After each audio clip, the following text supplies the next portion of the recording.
High School, and he still has one more walk to go and is only $700 away. So please welcome Tommy to the stage.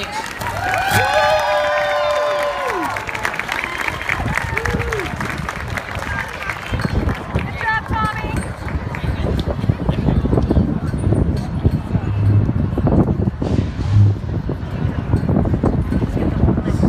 Thank you. Oh, there we go. Thank you for having me up here.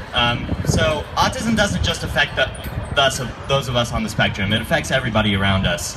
My family and friends have taken so much time to accept and understand me, and I'm deeply grateful for that.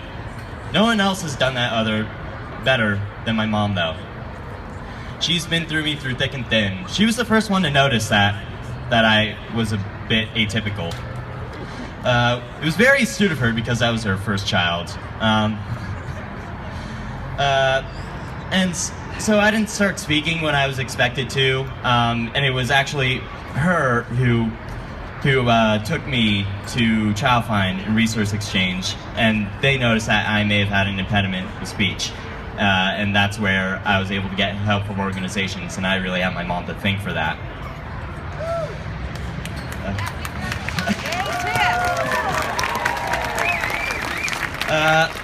So, from talking from my mother, I know that my first words were colors, and they were just used to describe things around me. She would be the one who would line up red apples, red cups, red juices, red this, red that, when all her son was doing was demanding something red.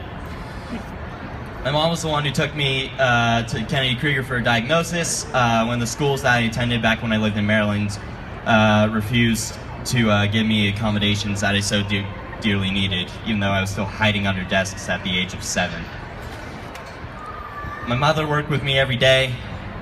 I asked my dad about questions about the world where he would give me answers most of the time. My mom would ask me questions about the world, and she would challenge me by feigning ignorance and saying, "I don't know, what do you think?"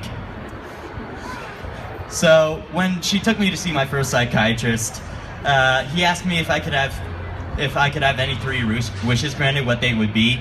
So, just recently losing a dog, my first wish was that I would have wanted him back. My second wish, since my dad didn't have all the answers that I always wanted, I wish that he was smarter. As my mom feigned ignorance to challenge me throughout the world, I wish that she was smart. Well, Mom, I'm here to tell you, you are smart. You were smart when you challenged me all those years, through my childhood, in my youth, and now here I am as a teenager and becoming a young adult. You're smart when you recognized that I was special, taught me to advocate for myself, and aggressively advocated for me when my own self-advocation was either ignored or dismissed. You always hold me to a high standard and push me to my goals, and I am who I am and part of you because of you today. I love you. Happy Mother's Day.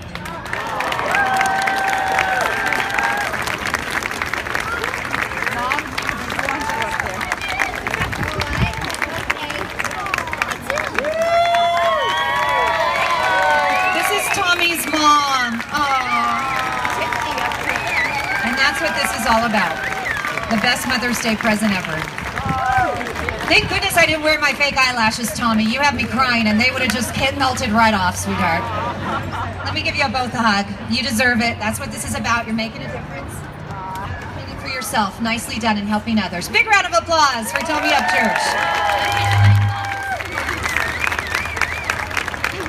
This year's event would not have been possible without your walk chair woman, Allison Lewis. She and her team